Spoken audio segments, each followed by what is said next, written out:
In my head, you have held me in your arms. In my head, I've been witness to your charms 1,000 times. You have sung me a love song in my head. Hello, and you are very welcome to this special edition of the Attic Sessions, which is celebrating acts of commission, a North-South collaboration by invitation of Belfast-based Quotidian, Words on the Street, and which features two poets, Nick Laird and Sinead Morrissey, who were commissioned to write a poem for the festival, and we are going to hear each soon. But our first guest is Nick Laird, who was born in 1975 in County Tyrone, was a scholar at Cambridge, studied at Harvard, worked as a lawyer, and then began to publish his poetry and his fiction. He's published 4 collections of poetry, the most recent being Feel Free, which appeared in 2018, and 3 novels, the latest being Modern Gods, which appeared in 2017. And there is a new poetry collection coming out in the summer of 2023. So first we'll hear Nick read his poem, The Vocation.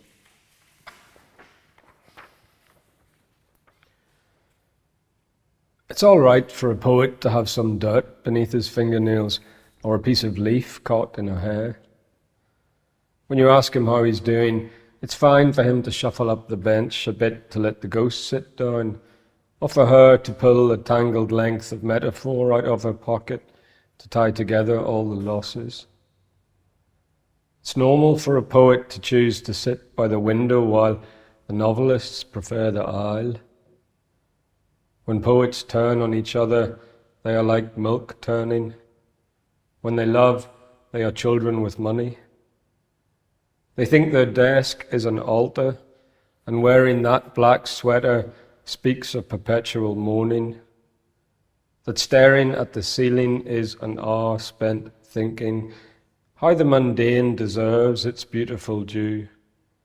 And in the wallet of the poet sits the business cards they've printed up, declaring on one side the statement on the other side is true, and on the other side the statement on the other side's a lie. That's super. That's super. And I can just picture that turning card all the time.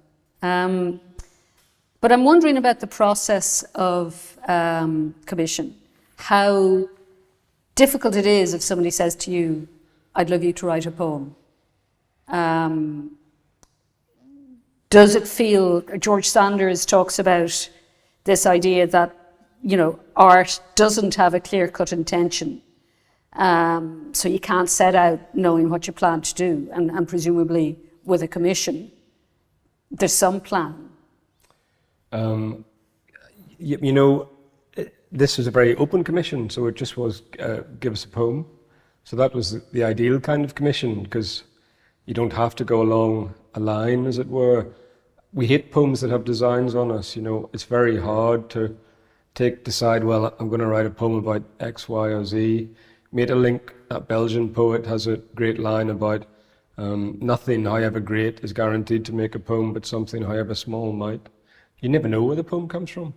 And in the past, I think, I've had commissions, maybe, I remember doing one for the ambulance service in Northern Ireland, and just sat and looked at it for months and months and couldn't get a thing out at all, and suddenly realised that what I wanted to write about was driving up to my mother's hospice when she was dying in Newry Hospice of cancer, and an ambulance had sort of overtaken me, and I'd followed the ambulance for a while, driving up from Dublin to Newry, and then the poem came. But unless it sort of accidentally intersects with some of your concerns, I think you're on a hiding to nothing, really. Mm-hmm. So there's you hope for a bit of luck, I think. And trust that the subliminal processes work and always, yeah, and find the way in.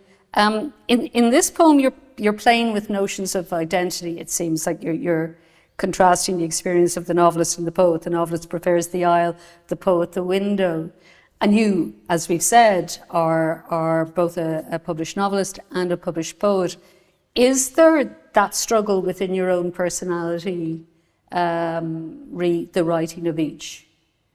Well, they do different things, I suppose, and I quite like having a place to put other, thoughts, as it were, things that might not go into a poem can maybe be something I can explore better in fiction. But to be honest, I think when I was writing that poem, I was thinking more about my wife compared to me. She's a novelist, and she does prefer the aisle, and I prefer the window on a bus or a train or whatever it is. So she's interested, and I think novelists in general are much more interested in social dynamics, how people interact with each other, and the novelist is a bit more interested maybe in, looking out the window and daydreaming and sort of seeing the trees and the sky and not being very useful in some ways. And can you do both at the same time? Can you be in the same mindset for both?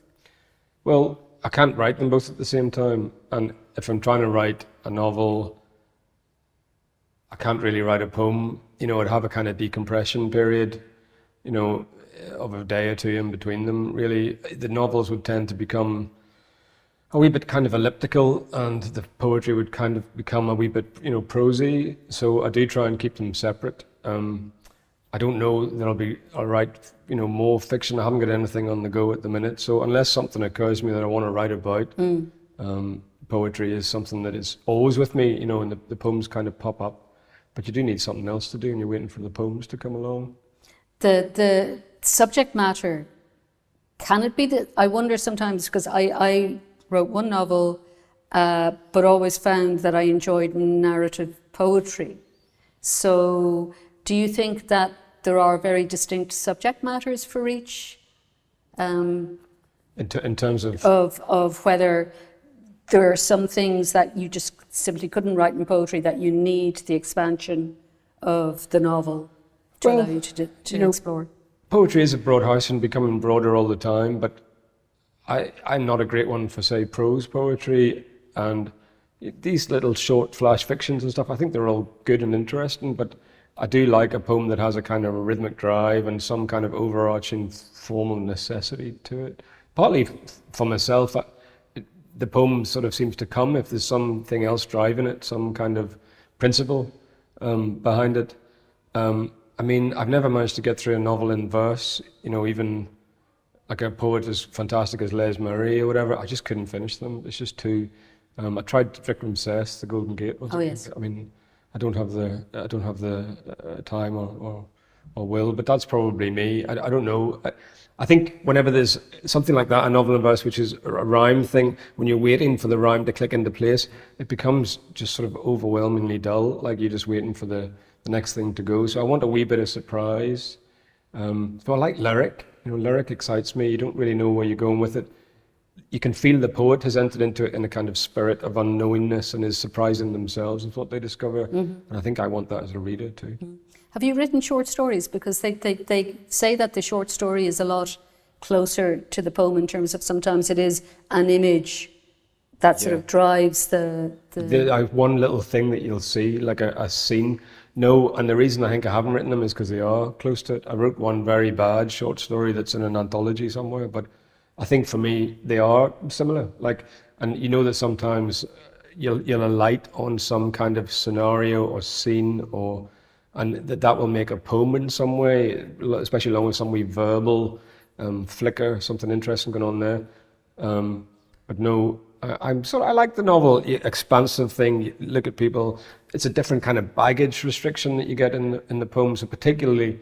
I was born and brought up in Northern Ireland, and there's a lot of things I wanted to explore about Northern Ireland in fiction.